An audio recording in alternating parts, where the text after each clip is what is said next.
April 10, 2009, St. Paul, Minnesota. Minnesota auditor to probe gang cops Hawaii trip.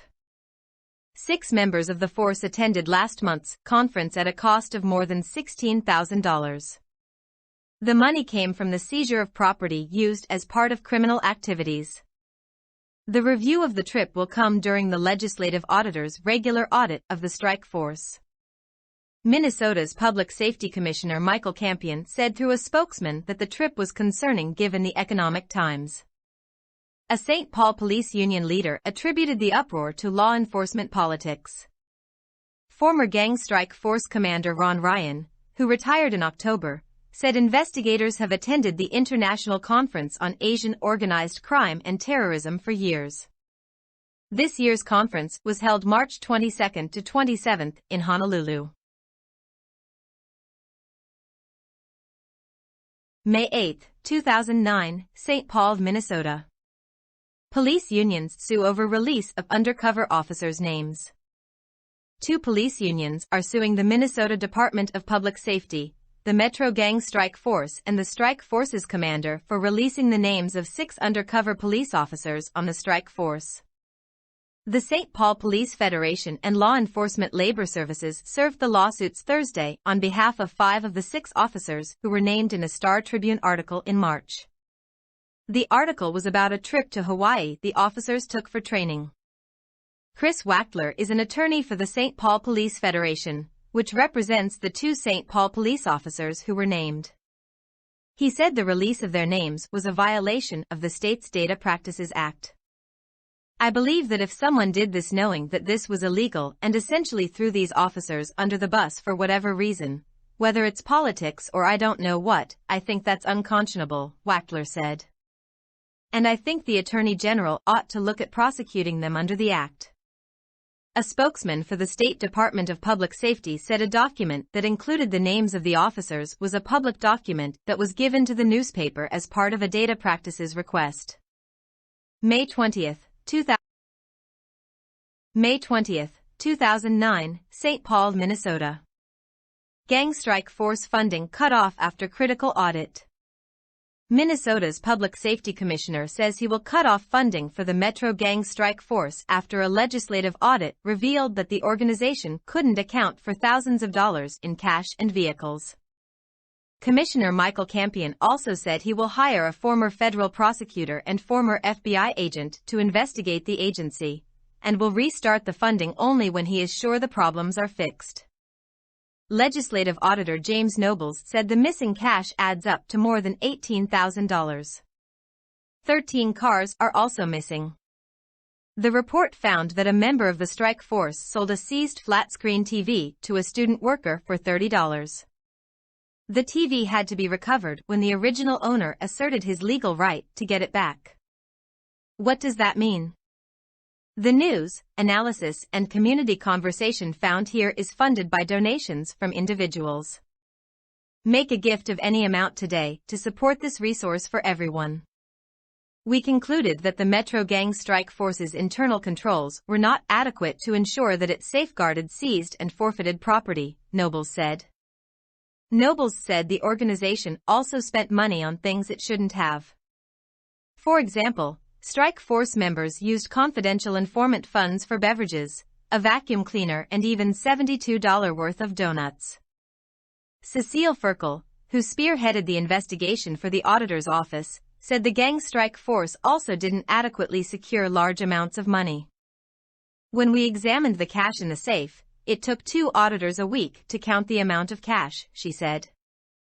That was the case for hundreds of cases where cash has been seized. State lawmakers called the findings disturbing. Campion said he'll ask the board that oversees the strike force to cease operations. I don't believe that we can do what needs to be done, implement these findings and recommendations in this report and run an operation day to day, he said. Campion said he hopes to get the gang strike force running again in 30 days, and there's no plan to shut the strike force down permanently.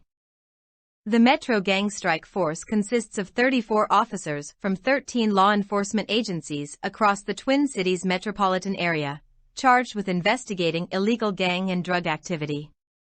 The operation has been criticized in recent months, most notably because of a report that found the strike force authorized a trip to Hawaii for 6 investigators. West St. Paul Police Chief Bud Shaver, who chairs the Metro Gang Strike Force Advisory Board, acknowledged that the force made some mistakes. "Our administration and management of the task force needs to be cleaned up, and we intend to do that," he said. "And we intend to get the public's trust back that we are a good unit out there and we're held accountable as anybody else would." June 10, 2009, St. Paul, Minnesota. Audit finds more problems with gang strike force. The Minnesota legislative auditor found more problems with how the Metro Gang Strike Force handled vehicles it seized and were forfeited. A follow-up report released Wednesday found the strike force transferred 19 vehicles to Cars with Heart, a for-profit organization that processes vehicle donations on behalf of nonprofits. The strike force had seized the cars, but they had not been legally forfeited to the state. 11 of the cars were subsequently sold, 6 were scrapped, and 2 remain in inventory. In one case, the rightful owner of a car tried to get it back, only to find that it had been sold. Legislative Auditor James Nobles says the report reinforces his earlier findings that the strike force mismanaged seized cash and cars. "Here was another episode in which the Metro Gang Strike Force did not handle its business affairs in a very orderly way," he said. In all, the auditors say the strike force sold 29 vehicles to the company but never sent the company a bill. Cars with Heart says it would have paid if someone had asked. July 13, 2009, St. Paul, Minnesota. Metro Gang Strike Force Replacement Group starts work today. A temporary police unit set up to combat gang activity will get to work on Monday. The unit replaces the Metro Gang Strike Force, which is suspended indefinitely after an audit criticized how it handled seized cash and cars. The FBI is investigating, and there is a separate state review underway. Hennepin County Sheriff's Captain Chris Ahmad will lead the unit. He had been commander of the previous unit since January and is the only member of the old unit to remain. St. Paul Police Commander Brian Coyle will be assistant commander. 8 other officers from other agencies will participate, including the cities of Lino Lakes, Maplewood, Richfield, St. Paul, and West St. Paul, and Dakota, Ramsey, and Washington counties. The Department of Corrections is providing an analyst. July 17, 2009, Minneapolis. Sheriff to explain captain's removal from strike force. The Hennepin County Sheriff will explain why he removed a captain from the leadership role on an anti-gang unit, replacing a scandal-ridden team. Captain Chris Ahmad was originally tabbed to head a unit replacing the Metro Gang Strike Force.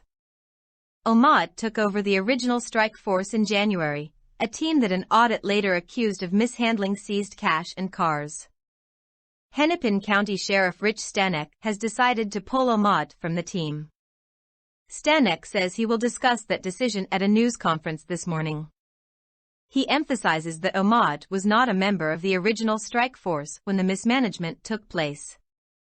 Ahmad will return to duties at the sheriff's office. No other officers from the old unit will be on the interim team.